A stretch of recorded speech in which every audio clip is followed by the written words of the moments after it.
everyone, welcome back to the Young Minds Coaching Muradabad. So today we have a numerical of chapter electricity, and the numerical is the figure shows two resistors X and Y connected in series to a battery. The power dissipated for this combination is P1. When these resistors are connected in parallel to the same battery, then the power dissipated is given by P2. Find out the ratio P1 upon P2. तो इस question में हमारे पास एक circuit है जिसमें दो resistors हमको given है X एंड Y, दोनों के दोनों बैटरी से सीरीज में कनेक्टेड है। तो जो पावर जनरेट होगी उसको हमने ले लिया P1। फिर यही क्वेश्चन हमसे कह रहा है कि अगर मैं इन दोनों रेजिस्टर्स को उसी सेम बैटरी से पैरेलल में कनेक्ट करूं तो जो पावर जनरेट होगी वो होगी P2, और हमको फाइंड करना है ratio of P1 upon P2।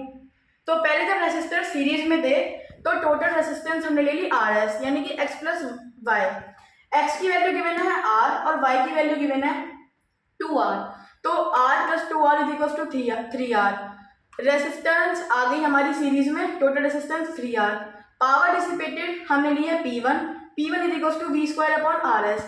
वैसे पावर का फॉर्मूला होता है V इंटू आई और I होता है V अपॉन R, जिससे हमारा ये फॉर्मूला है V स्क्वायर अपॉन R। सो V स्क्वायर कैसे है, क्योंकि जो हमारी बैटरी थी उसकी वोल्टेज V थी और जो टोटल रेसिस्टेंस आई थी सीरीज में वो थी 3R।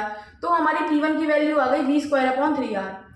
जब हमने रेसिस्टर्स पैरेलल कनेक्ट करे थे तब टोटल रेसिस्टेंस हमने ली थी 1 upon RP is equals to 1 upon X plus 1 upon Y। 1 upon RP is equals to 1 upon R plus 1 upon 2R। 1 upon RP is equals to 3 upon 2R। So cross multiply कराएंगे तो RP की value आ गई 2R upon 3। Now power dissipated हमने ली थी parallel में P2 में formula V square upon RP, ये फॉर्मूला भी सेम है, इसे हमने डायरेक्ट कराया। सो V की वैल्यू V थी तो V स्क्वायर अपॉन RP की वैल्यू आई थी 2R upon 3।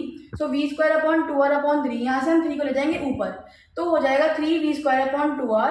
So the value of P2 is 3V square upon 2R।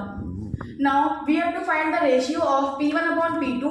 P1 की वैल्यू थी V square upon 3R and P2 की वैल्यू थी 3V स्क्वायर अपॉन 2R। अब हम 3V स्क्वायर अपॉन 2R को ऊपर की तरफ ले जाएंगे तो वो हो जाएगा रेसिप्रोकल और मल्टीप्लिकेशन में आ जाएगा। तो V स्क्वायर से V स्क्वायर कैंसिल और R से R कैंसिल, 2 अपॉन 9 हमारा रेशियो आ गया। तो so the ratio of P1 upon P2 is 2 upon 9। Thank you.